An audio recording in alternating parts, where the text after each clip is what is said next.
is Be'ilui Nishmat, Ishti Aliza Faiza Bat Yosef Naim Salima. We're going to go straight into this. You remember the song, Love and Marriage goes together like a horse and carriage. Well, who's the horse? And when you think of it, what kind of relationship is that? And then he continues and says that this goes together, and that's just not true. And he says that you can't have love without marriage. But we're living in a time now when there's a lot of love without marriage. It's not even marriage because they just in love with marriage. And of course, people have the attitude, well, we're getting on so well together, so why do we have to spoil it by getting married?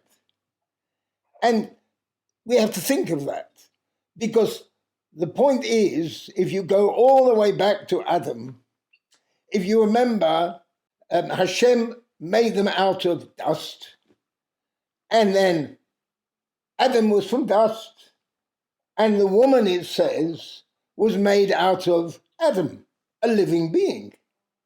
Now, that means that Adam always has an inferiority complex because he's from dust and he's going to go back to dust. What is he?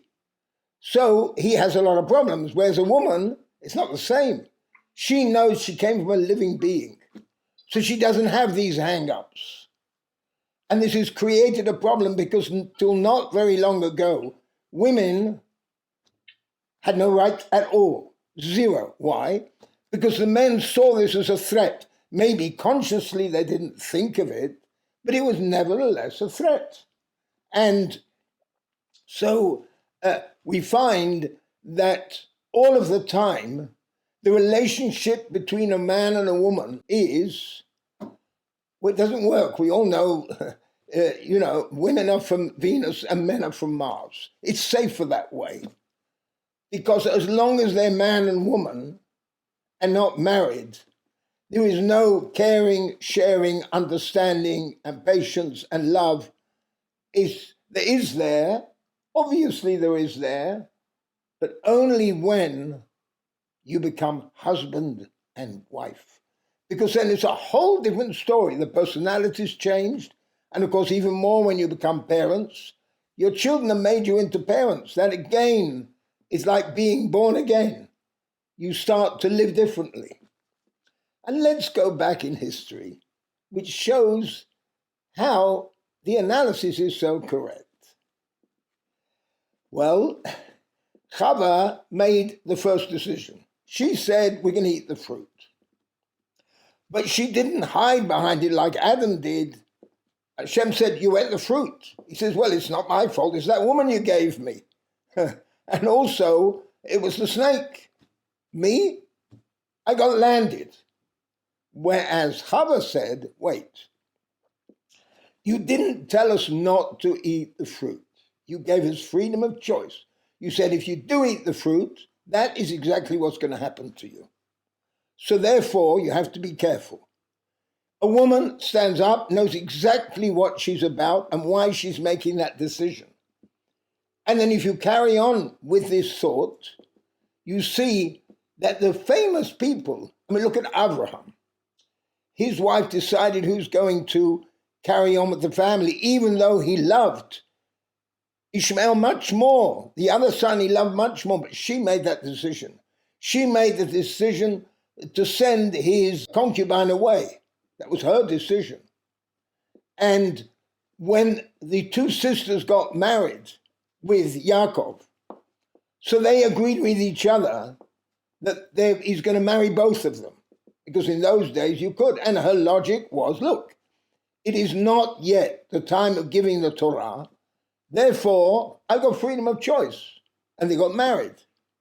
And then you go to Yitzchak, you got the same thing. She made also that decision. And she explained clearly why, and it was the same challenge. But also, she had, when she was a little girl, when she decided she's going with the servant, the parents left it up to her. She made that decision because she heard what type of person he was. And then you find then with Yaakov, Abraham, Isaac, Jacob, and then right throughout history, we see the women making those decisions and clearly stating why. But that created a problem because the men, of course, treated them with a lot of love and caring and sharing, but not on the same level. But when the women's rights movement hit, that was completely unstabilizing for the men. Because here, they don't know how to handle it. And that is why there has to be understanding for each other. And when you go into this deeper, you can see that with President Reagan, his wife, after, he was ill, she was running the country, really. She was his spokesman. And you find that with Obama. And you find that with Menachem Begin as well. When his wife died, his main support had gone. And therefore, he felt he could no longer be prime minister without her support. And I'm sure you'll find many examples throughout history, one after the other, where the women made those decisions. But they came to a deal. The women makes only the minor decisions about the house, where they're going to go on holiday, what they're going to do, which school the children will go to, all of those minor ones. The men will make the major decisions. And that is who is going to win the elections, who we should vote for, what's going to happen with Brexit, what's happening with the economy, what's happening with COVID. All those decisions, she leaves entirely up to him because they're bigger and they're important. Of course, he feels good about it.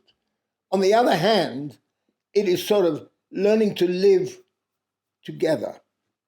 Now, it's a very interesting study a number of years back when they studied the difference between a good marriage and a bad marriage, a successful marriage and a difficult, challenging marriage. And they found they had both the same issues. Very interesting. And so they came up with this conclusion. The difference between the two was, one, there was egos getting in the way, complexes getting in the way. People felt, a lot of the men felt being put down because the woman does not know how to handle him and what to say. Then immediately he's the one that it hits him and he doesn't feel good. And then there's a fight or he walks out. Eventually, the problem is that he also looks for another relationship. And that's very, very sad. But when there is an understanding between them, the same marriage, the same challenges, then the wife is very frank and open about her feelings. Because like men also, but the women, it's the month of the moon. It's up for 2 weeks, and then it's down for 2 weeks. The 2 weeks up is a lot of fun. They're happy together. And the relationship is fantastic. And I have described this before as fire and water. When fire and water cooperating with one another, then the fire can heat up a kettle, can heat the house, can create steam. They cooperate, they live with each other. And then comes the difficult time after 2 weeks. And both the fire and the water want space, especially the woman wants her space. She wants understanding. She wants caring and sharing. She wants to feel that her husband is not just sort of getting used to her. She's a habit. And she feels tense. And that's really where she wants to have that understanding. The only way she can have it if she's perfectly frank with her feelings. And that's also extremely important. But what is the beauty of this arrangement? After 2 weeks, there's been such a longing and yearning. When they come together again, it is so powerful because it's just like praying to God or doing anything in our lives. We have to feel that this is the first time. We're renewing it every single time. And we have to concentrate on this as if you've fallen in love again. And that's why if you go according to the Chassidut, then marriages last a very, very long time, unless under certain circumstances, which we'll discuss in a minute. The approach is entirely this, just like with Adam and Eve. First of all, they were one. Then they were joined together. And then they were separated.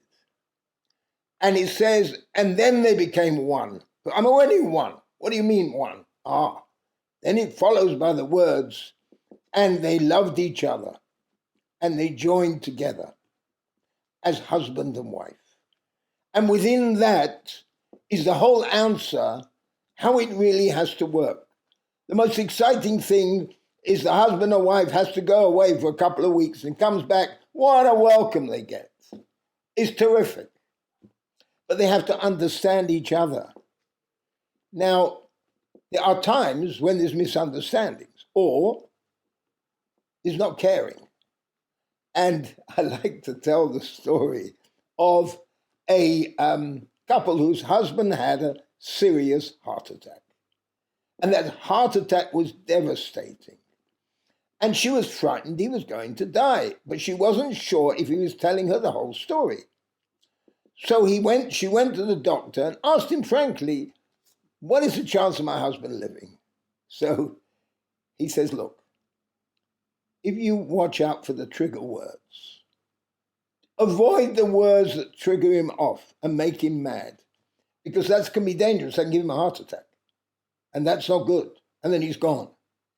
Also, when he comes home or you come home, ask how he was. If he wants to talk, he talks, and be close to him. And pay attention to every one of his needs. It needs to be peace in the house. If you don't agree or you get angry, don't say a word. If you have to say something, just put on the music or start singing. By the way, in many cases, in many things in life, that works, the singing. Because how can anybody argue with singing? And laugh. But if you don't do it, he's going to die. So she came home and her husband says, well, how did it go? She said, he told me you're going to die.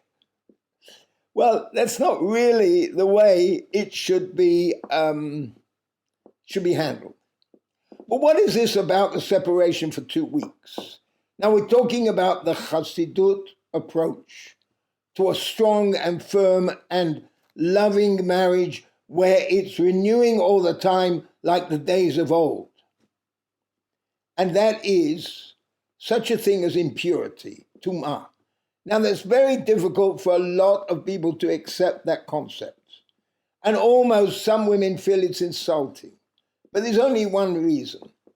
Tumah is an impurity. It's a force.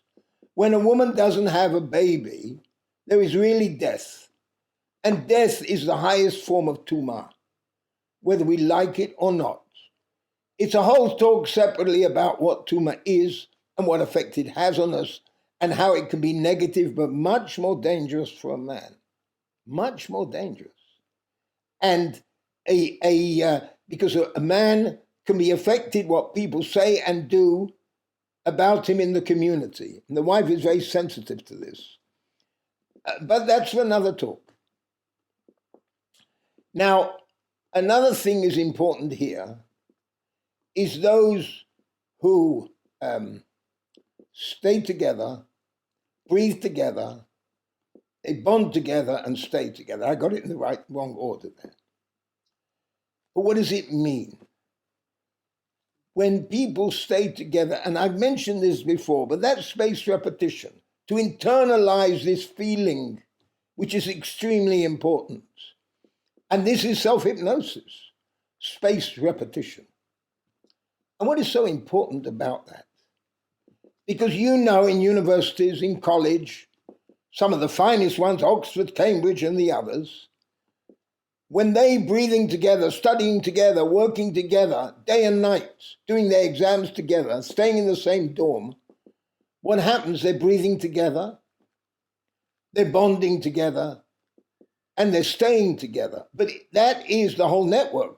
If you go to Oxford, Cambridge, l'École d'État in France, and so on, Harvard and other places, the bond, the connection network between each one of them is everlasting.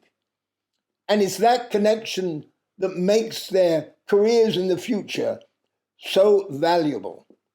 But it's connection. In the army, what happens? Those who are fighting together, those who are in the bunker together, those who are even prison, unfortunately, together, any of those situations, they also bond, but to such an extent they're willing to kill for each other. And all you have to do is to call to get help, and you will get help. They care for each other. And so the list can go longer, but with a husband and wife, it's extremely deep. With parents and children, it's also deep. With friends, relatives, anybody you're dealing with, that breathing together, bonding together, staying together, and caring about each other. But you might say, wait a minute, an obvious question. And what happens to divorces? What happens to friends fight each other and leave each other? What's happened there? And that is, if the husband or the wife are having an affair, or their thoughts are on other people, and while they're breathing together, bonding together, they're not really doing it sincerely, they're doing it with someone else, because maybe they're doing it much more with somebody else.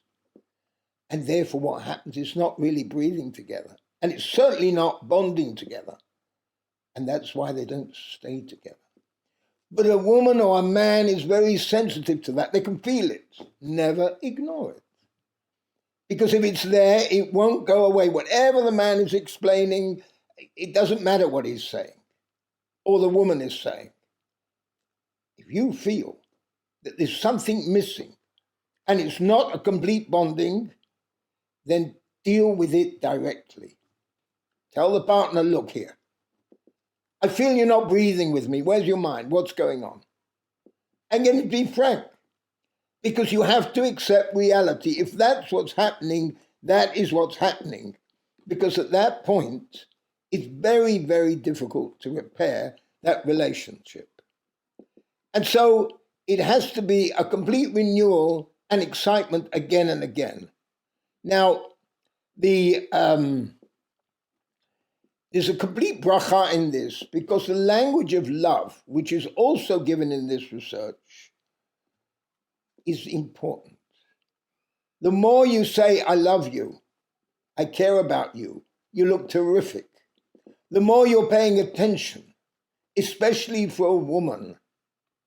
It only lasts a couple of hours. And you have to do it again in the morning, and you have to do it again in the evening, and during the day still flirt. During your whole life still flirt.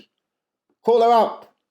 Say you love her, or I miss you, or come, let's have a coffee together. Now, it's very, very important, and a lot of people don't bother. Why? They got married, so they go into a routine.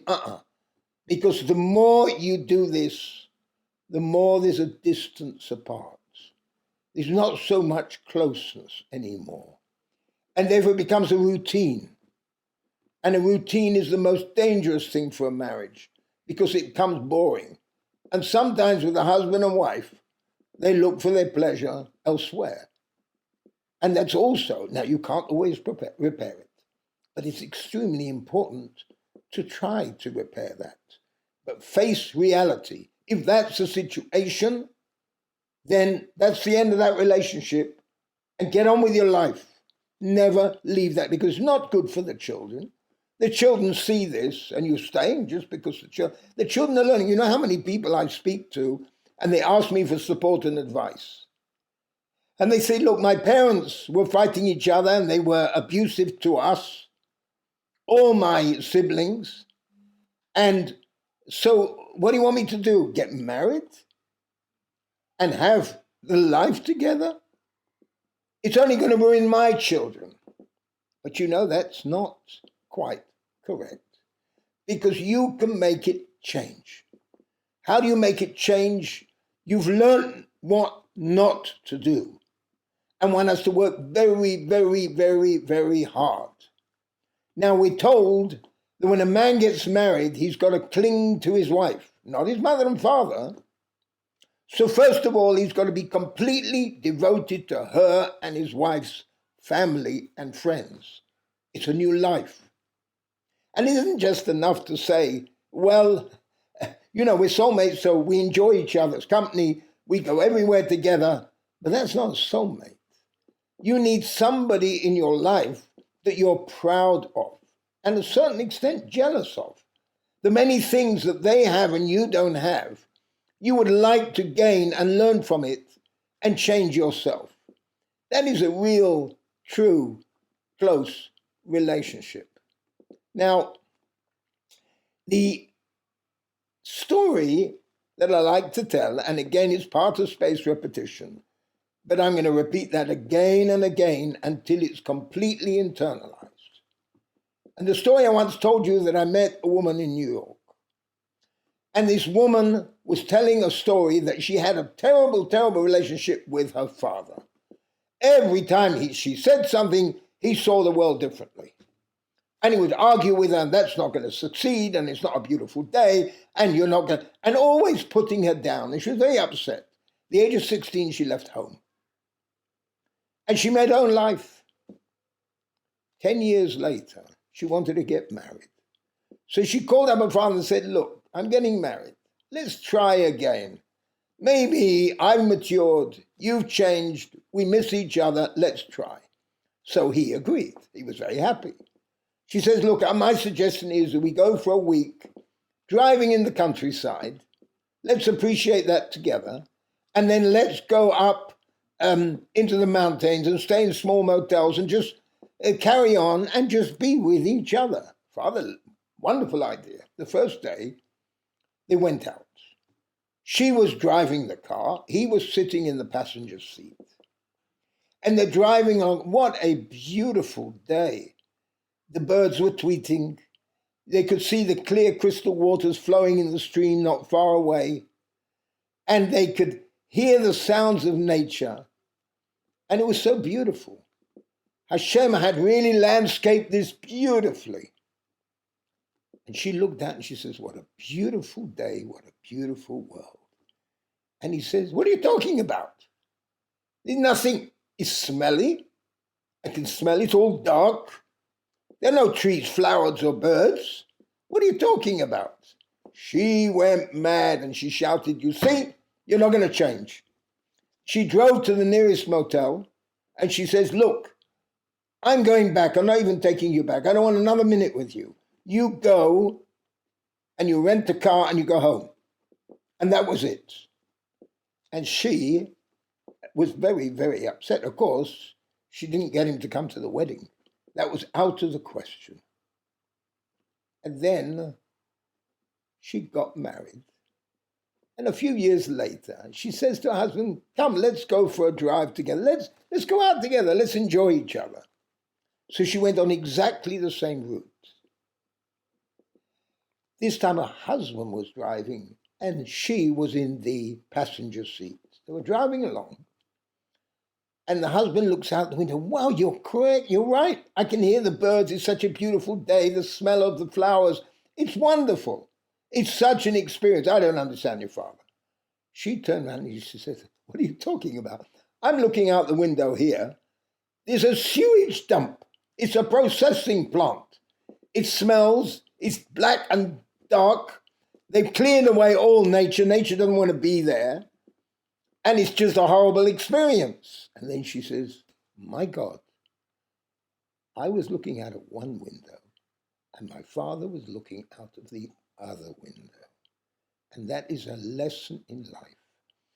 Every time we have a difference with our husband and wife, or a friend, or a relative, or the children, it doesn't matter who it is. When there's a difference, always remember, you're looking out of one window and I'm looking out another window. Accept the differences. Respect them. Everyone has got their own level of truth.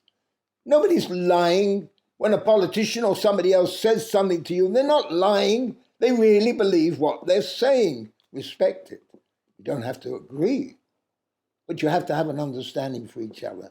And I must tell you this, I have a lot, and some of you are listening tonight, but a lot of people that have been working with me and they've told me about the problems with their parents or somebody else in the family. And I say, well, you just go and do that. And tell them the story. Well, in most cases, the story has an effect. They don't necessarily agree, but suddenly they're behaving differently. And it's important. Your father made him abusive, or you felt he was being abusive, but he saw the world differently than you. He still loved you, he gave you financial support. He still paid for your apartment or your studies until you got yourself right. But that's how he saw women. And there's nothing you can do because he was looking out of his window, the same window as his parents looked out of, and probably his grandparents and great-grandparents, and he was stuck in that place. But when there's an understanding that once you know this, then you realize you have to pick up the phone and apologize. And you can say, I did not realize, and tell the story, because it's always powerful. And you say, I did not realize what a good father, or it could be a boss who's bullying you and look at the good things they're doing, because they could fire you, but they didn't fire you. They could have refused that you got a grant for university to carry on studying, but they endorsed it. Without them, you wouldn't have got it. So, of course, they're bullying you. You know why? Because they want you to improve and they want you to be a very, very serious successor or to get another senior position. That's why they're doing it. So they're doing it for the good. And then you have the situation that I've had many, many times with people who've spoken to me, mother and daughter. Once a girl is in the age of 15, 16, until the age of 23, but a man as well, a boy as well, they're on the cusp. They're at the same time in childhood and also at the same time an adult. And there's a conflict all the time within them, and it makes them very nervous. So they're very touchy. And every time somebody would come to me and say, it's impossible. I can't live with this. Such a mess. Doesn't bother, doesn't cook, doesn't help me cleaning up. Absolutely nothing. And I say, wait a minute. How were you when you were that age? And every single one laughs and says, I was exactly the same. So I said, I want you to go into your father or mother's shoes. I want you to think, when you were that age, what would you have liked them to do? How would you have liked to handle them? Then call up your daughter or your son and say, look here, let's try and talk this through. Because I love you so much, I don't want to carry on the relationship like this. Let's talk it through. You sit down and you tell them exactly what I've just said now. And you say, I understand you more than anything else. But let me tell you what I wanted my parents to do. And you describe and you tell them.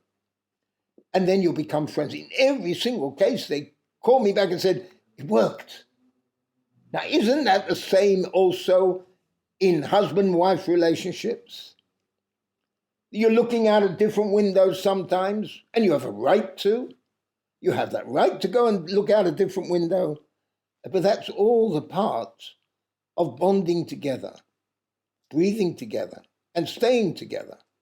Now, the other trigger point they found, which is another challenge in marriages, and of course we find, by the way, all of this, I'm quoting you sources from the Zohar, the Kabbalah, the Torah, the ancient books that Abraham wrote, the book of creation, and that went throughout the generations and ages, the secrets of how the life really works, the codes of life.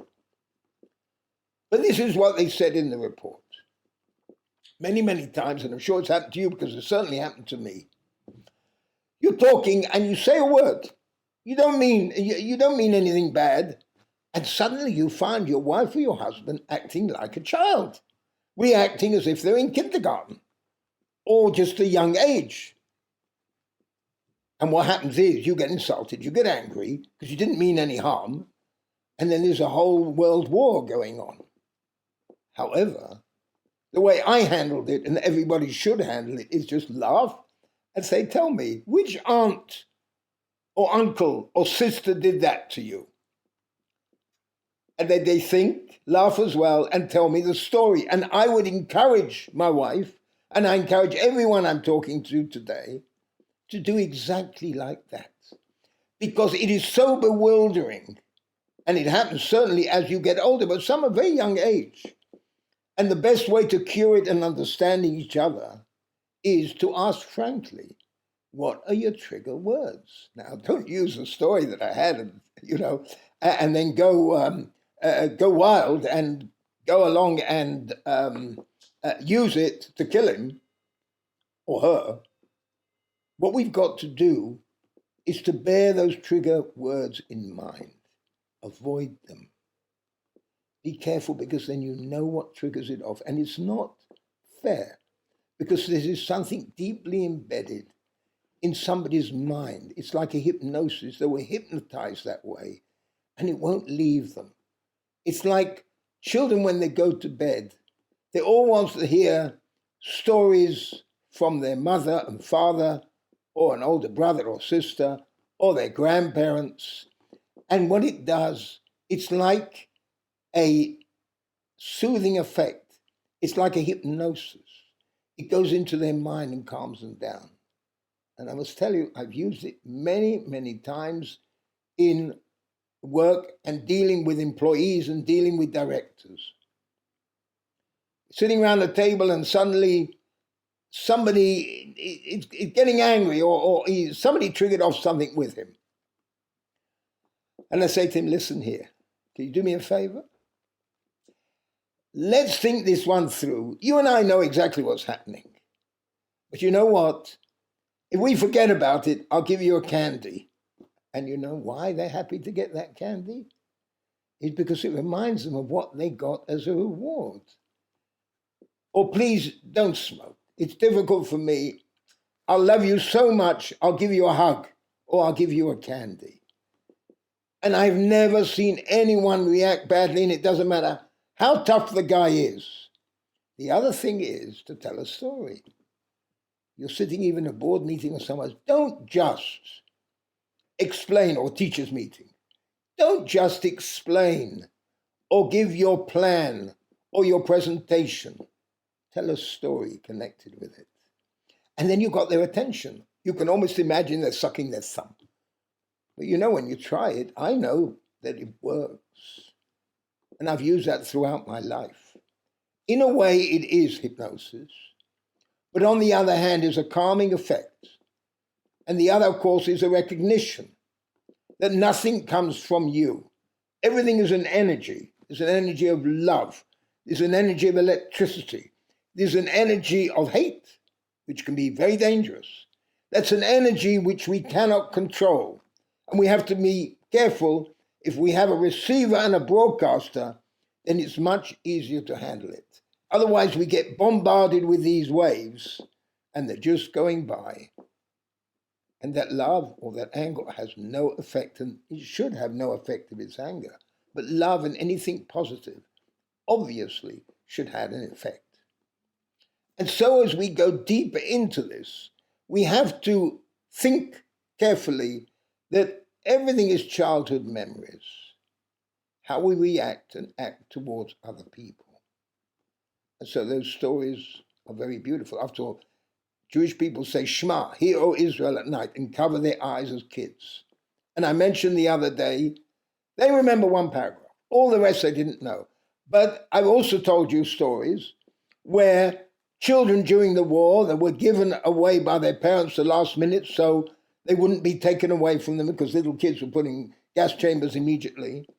And the parents would get a non-Jew or an institution to take them. They would give them money as well. And they would adopt them, and they will teach them everything. And the child many times does not know is Jewish because it could be dangerous if the Germans find out. And then we find, and I met the chief rabbi in Warsaw. He used to go around to institutions and they would send orphanages and he'd say, are there any Jewish children? And many of them said, no, we haven't got any. So he would go around, go into the dorm while they're sleeping and say Shema Yisrael. And the number of kids come running to him and they'll say Tati, Tati in Yiddish, Dad, Abba. And it would be emotional. And then, of course, he turns around and says, listen, these kids learned it from one place and he takes them away. So it is, you can see that everything we get as a child at childhood is deeply embedded with us. And what I would like to do to end up with a story, a beautiful story about soulmates.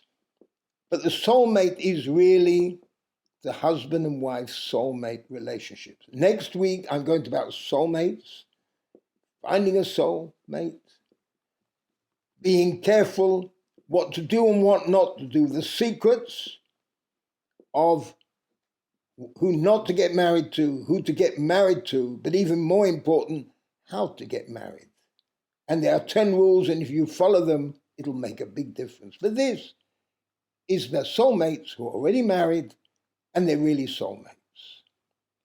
Well, there's a story about a young scholar, and he learned under every single Kabbalist he could find. He was always thirsting for knowledge, and he became a brilliant scholar. And one day he came to a town where he heard there was a great Kabbalist, and he was in the synagogue, and all the congregants were asking him many, many questions. Well, sometimes he was stumped. He couldn't give an answer. So suddenly a note would come from the ladies' gallery, and he would notice there's a young girl there, a young lady, and she's sending it down. Obviously, she herself was a scholar, because this man had no boys, no children, no sons. Like Rashi, his daughters also learned Talmud, and they learned a lot of other things in Kabbalah, because he had no sons, and therefore he treated them exactly the same. And he thought to himself, wow, if she is such a scholar, and he comes out with such brilliant answers, that is the girl I must marry. Because I want somebody that would be a good partner in my life. And so the more he thought about it, the more he found himself falling in love with her. She knew she was young.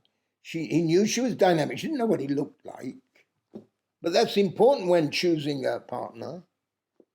That the most important thing, first of all, is this a person you can live and get old together? And the answer, I know, I've asked so many people, and when they're in a relationship which is not a commitment, then, and it's only based on love and the acts of love, then it's entirely different. But he was in love with her. Before I continue, I didn't mention an important thing. And that is, what about the act of love and making love? Should it be fun? Should you enjoy it? Well, let me tell you. Making love has no blessing. You know why? Because it's a blessing in of itself. And therefore, every time you add on to that happiness and excitement between you, then that takes you even higher. And therefore, that is too a blessing.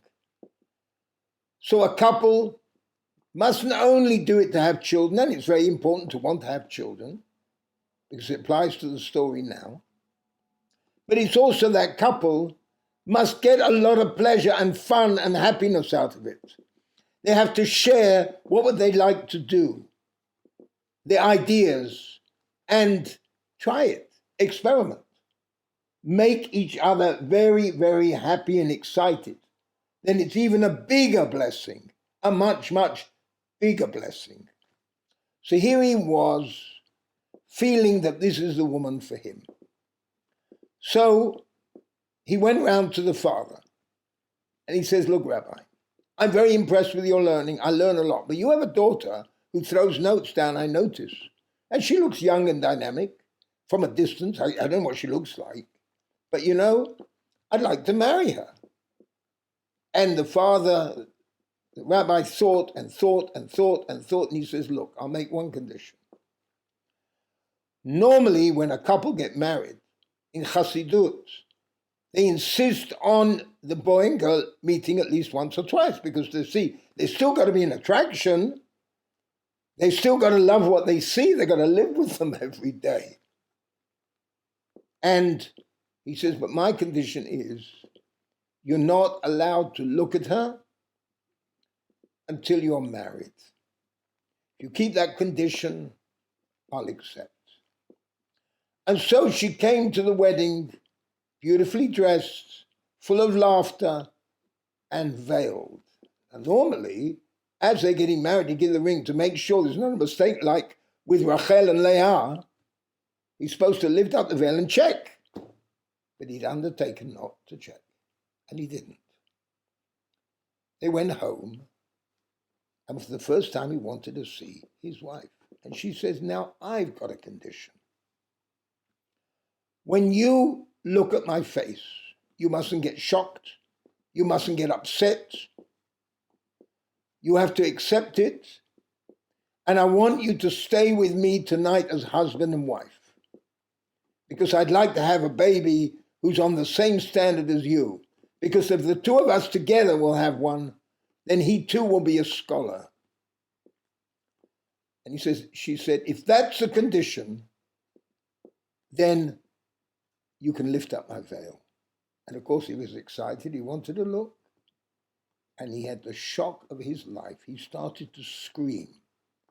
Now, we know one thing, that a woman can be affected when something happens to her, and the child that's born can be affected in its face or shape or size. We learned that from the things that Yaakov did with the cars. Remember the spotted ones and the not spotted ones, and the black with white and the white with black. He knew how to do that. It's the same thing. Here, this woman, when she was pregnant, her mother was gored by an ox. And she couldn't get the ox out of her mind when she was with her husband. Now, I'm not going to judge the story, but she looked partly human and partly an ox. Now, it's true. There are some people walking around, they look a little bit like a monkey or an ape, but only very little. They look like a clone of their parents, a biological clone, and you can look at one side and you see the father, and the other side you see the mother. Yes. It's very unusual. I've never heard of it. But there are people, if you look carefully, it looks like Animal Farm. You remember these wealthy animals, they've done so well that gradually they all look like pigs. And so that was the story. He screamed, but he did stay with her that night, and she became pregnant. And then he left immediately the next morning. And he went away to a faraway land. He wanted to be far, far away that they'll never find him. And he ended up in Istanbul. Now in Istanbul, big congregation, his marriage was in a way not valid, but still, and therefore, because it was done under false pretenses. And so he married somebody there. And they had a wonderful life together. And one day, unfortunately, she passed away, and he was all alone. And mother wanted to find him someone else. But he wasn't interested anymore because he had one soulmate, one he was attached to, that he couldn't get her out of his mind. And so the son had grown up, and he too had become a scholar. And he told his mother, what happened? Why aren't you, where's your husband? Where's your father? I don't see my father like all my other friends. Where is he? And she decided he was old enough to tell him the story. And he says, in my eyes, you brought me up, you're beautiful. Why is he like that? He says, I am going to find him and he's got to come back to you. She says, please don't go. Please don't go. I don't want to be embarrassed again. Please don't. And it went on like this. And after a couple of months, she gave in. And she says, okay, but you'll see, he won't come back anyway. And so he traveled and he went from town to town and village to village and city to city and country to country looking for his father with that description, looking for somebody very much like himself. And he finally heard, he hadn't been there, he landed up in Turkey, and he was told there's a great Kabbalist in Istanbul who is a big scholar and a miracle maker as well. So he said, he thought, I better go there. Let's see. Maybe the Kabbalist can help me find my father, my wife's husband. So he went to see him, and the Kabbalist received him and looked at him and started to cry. He says, why are you crying? He says, because I'm your father. I recognize you, and your story is my story. And the way you describe what happened, it's you. And he says, look here, you're my son. I love you very much. I want you to come in here, you'll study, and then you'll take over the congregation when I go. 120 years' time, but when I go. And the son said, absolutely not. My mother's waiting for me. How can I not? I haven't seen her for a year, and I have to go back. And he got him to stay another week and another month. And he stayed 2 years. And the bonding was so close, he said to his father, look, my mother, she's got nothing else in this world. I absolutely must go back. And he says, I'm going. He packed up early in the morning and he left. Just wasn't there. And he headed back home, very, very upset. What is he going to tell his mother? After all, she was very special in his life. But she had said he's not going to come back. Just near his hometown, he went through a forest and he sat down and literally cried. How is he going to tell his mother? And he cried, and he did not know what to do. Suddenly he gets a tap on the shoulder. There's a peasant peddler, says, look here, why are you crying? What's the matter? And he told him. And he dug into his sack and he took out a bottle of perfume. He says, you know what to do? When you get home, you say you've got a gift for her, and then get her to spray the perfume on her face and to rub it in her whole face. So he went home. He was happy he was bringing something. And he gave him a mirror as well. And he went home, comes in the house, and the mother was delighted to see him, but she knew the husband wasn't going to come. So he told her what had brought her and where he got it from. So she took the perfume, sprayed it, liked the smell, and then wiped it all over her face. And then the son says, wow, you've changed. And he showed her the mirror. She had such a beautiful face now. It had been transformed. Of course, this is a story, but nevertheless, it had an effect. In the meantime, the father missed him terribly, and he was going to take a chance to do anything to come back and just to be with his son and try to persuade him to come back and to follow in his footsteps. So he knew where they lived. He went back to his original home and he knocked on the door and opened it, and he sees this beautiful woman there. And she shouted out his name, and they hugged and they bonded together.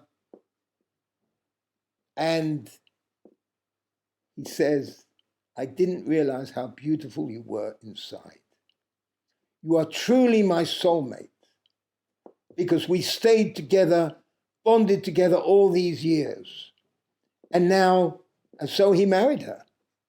Now, don't forget, providing a woman has not gone with someone else, then she can remarry her husband. And that's exactly what happened. It's a very beautiful story, a very touching story, which we have to learn a lot from this. The looks are important. It has to be pleasant. But the soul even more so. And I never forget my son. When he introduced us to a girl in North Tel Aviv, and it came with all the trappings, anti-religious, completely left-wing, and that's how she was brought up, and her grandparents as well. And he wanted to marry her. So I asked Alice and I to come and see him. Summer visit the parents and see her. And I looked at the girl, and I couldn't see her neshama, her soul. Now, whenever I look somebody, it doesn't matter what the first thing I do is look for their soul. All the people who are close to me, I look for their soul. If I don't see it, I walk away. I don't take chances, because that's not a good sign, at least for me. Maybe they have one. I can't see it. And I said to my son, look here. Have a look at your mother. Have a look at your sisters. Now tell me, do you see their soul? Do you see what they're really like? Isn't it important? Do you marry somebody that when you look at them, it's not beauty? It's who they are and their soul and who they will be. That's what you've got to love and cherish and share your life for the rest of your life. Because they'll gradually look more and more beautiful in their eyes because you see the soul. Well, he argued with me in the beginning, but the next morning he fired her. And since then, the girls that he's met and the girl that he married, immediately you could see her soul. And that was so beautiful. Thank you very much. And you should all be blessed with that type of life. Everybody together, and only find happiness in your lives. If you have any questions, you can WhatsApp me. Thank you very much. Share it and enjoy it and internalize it. Have a wonderful day.